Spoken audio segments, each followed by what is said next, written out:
జై శ్రీరామ్.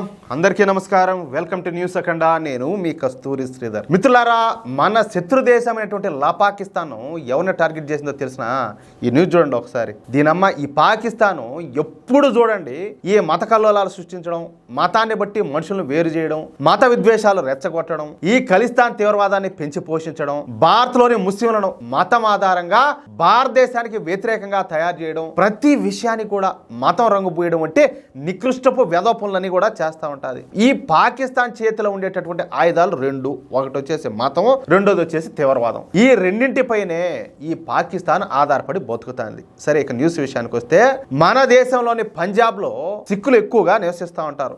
ఈ పంజాబ్లోని అమృత్సర్లో సిక్కుల పవిత్ర పుణ్యక్షేత్రం అయినటువంటి గోల్డెన్ టెంపుల్ ఉండాలి. ఈ గోల్డెన్ టెంపుల్ అనేది సిక్కులకు పరమ పవిత్రమైనటువంటి పుణ్యక్షేత్రం. సిక్కులు తమ జీవితంలో ఒక్కసారైనా కూడా ఈ గోల్డెన్ టెంపుల్ను దర్శించుకోవాలన్నది ఈ సిక్కు మతాచారాలలో ఒకటి. అయితే ప్రస్తుతం ఈ ఖలిస్తాన్ వేర్పాటువాదం జోరుగా సాగుతుంది. ఈ ఖలిస్తాన్ వేర్పాటువాద ఉద్యమాన్ని ప్రారంభించింది కూడా పాకిస్తాన్ గూఢాచార సంస్థ అయినటువంటి ఐఎస్ఐనే.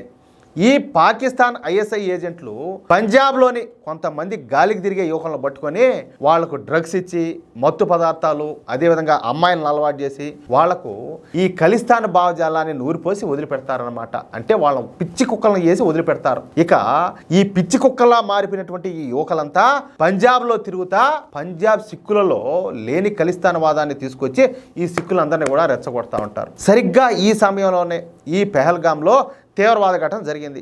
ఈ తీవ్రవాద ఘటనకు ప్రతీకారంగా మన భారత ప్రభుత్వం ఆపరేషన్ సింధూర్ను ప్రారంభించింది. సరే, ఈ పాకిస్తాను అదేవిధంగా మన భారతదేశానికి మధ్య తీవ్ర స్థాయిలో ఈ దాడులు కొనసాగుతున్న సమయంలో పాకిస్తాను ఒక నికృష్టపు ఆలోచన చేసింది. అదే పంజాబ్లోని అమృత్సర్ నగరంలో ఉన్నటువంటి స్వర్ణ దేవాలయాన్ని కూల్చేయడం. ఎంత దారుణమైన కుట్ర ఇదే!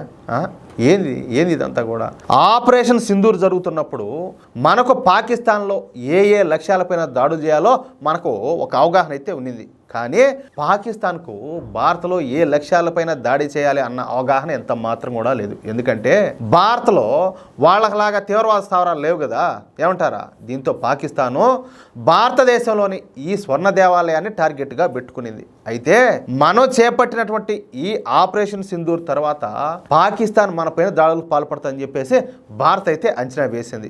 ఈ మిలిటరీ టార్గెట్లతో పాటు సామాన్య పౌరులకు చెందినటువంటి ఈ సదుపాయాలు, మతపరమైనటువంటి ప్రాంతాలపైన ఈ రెచ్చగొట్టే చర్యలు ఉండొచ్చు అని చెప్పేసి మన భారతదేశంలో ముందుగానే ఊహించినాయి. పాకిస్తాన్కు మన భారతదేశంలో ఎలాంటి ఖచ్చితమైనటువంటి లక్ష్యాలు లేవు. కాబట్టి ఈ సిక్కులకు సంబంధించినటువంటి గోల్డెన్ టెంపుల్ను టార్గెట్గా చేసుకునే అవకాశం కూడా ఉండదని చెప్పేసి మన భారత ప్రభుత్వం ముందుగానే పసిగట్టేసింది. ఇకపోతే ముందుగా ఊహించిన విధంగానే ఈ గోల్డెన్ టెంపుల్కు అదనపు రక్షణ అయితే కల్పించారు. పాకిస్తాన్ ఎటువంటి దాడి చేసినా కూడా ఎదుర్కోవడానికి పూర్తిగా భారత్ అయితే సంసిద్ధం అయిపోయింది. మన భారతీయ ఆర్మీ ఎయిర్ డిఫెన్స్ గన్స్ ఉపయోగించి పాకిస్తాన్ ఆర్మీ ప్రణాళికలను తిప్పికొట్టింది. స్వర్ణ దేవాలయం మీదకు ఈ ఉగ్రవాద దేశమైనటువంటి పాకిస్తాన్ ప్రయోగించినటువంటి డ్రోన్లను, మిసైల్స్ను మన భారతీయ సేనలు విజయవంతంగా అడ్డుకొని ధ్వంసం చేసి పారేశాయి. ఫలితంగా సిక్కుల స్వర్ణ దేవాలయం రక్షించబడిందనమాట. దీంతో ఇప్పుడు సిక్కులలో మన మోడీ ప్రభుత్వం పట్ల నమ్మకం ఇంకా పెరిగింది. అది అంటే కొన్ని ఉన్నాయి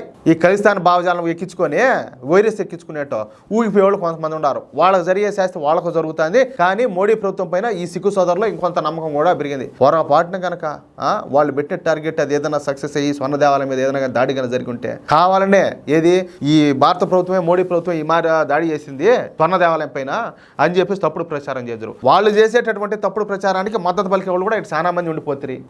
ఆ విధంగా మొత్తానికి మతాల మధ్యనే దేశంలో అంతర్యుద్ధం జరిగేటట్టు ఒక పెద్ద కుట్రకైతే తెరదీసింది ఇలా పాకిస్తాన్. కానీ మన భారతీయ సేనలు కావచ్చు లేదా మోడీ ప్రభుత్వం కావచ్చు ఇదంతా ముందుగా ఊహించబట్టే ఇప్పుడు ఈ ప్రమాదం అయితే తప్పింది. అది ఆ విషయమా? చూడండి ఇన్ని దారుణాల్లో ఇదంతా కూడా. మిత్రులారా, ఈ న్యూస్ కనుక మీకు నచ్చినట్లయితే ఖచ్చితంగా ఈ న్యూస్ నలుగురికి షేర్ చేయండి. అదేవిధంగా ప్రతి ఒక్కరు కూడా మీ యొక్క అమూల్యమైన అభిప్రాయాలను ఖచ్చితంగా కామెంట్ చేయండి. మరొక విషయం ఏంటంటే, ఇంతవరకు మీరు కనుక మన ఛానల్ సబ్స్క్రైబ్ చేసుకున్నట్లయితే ప్రతి ఒక్కరు కూడా మన ఛానల్ సబ్స్క్రైబ్ చేసుకోండి, సపోర్ట్ చేయండి ప్లీజ్. జై శ్రీరామ్, జై హింద్.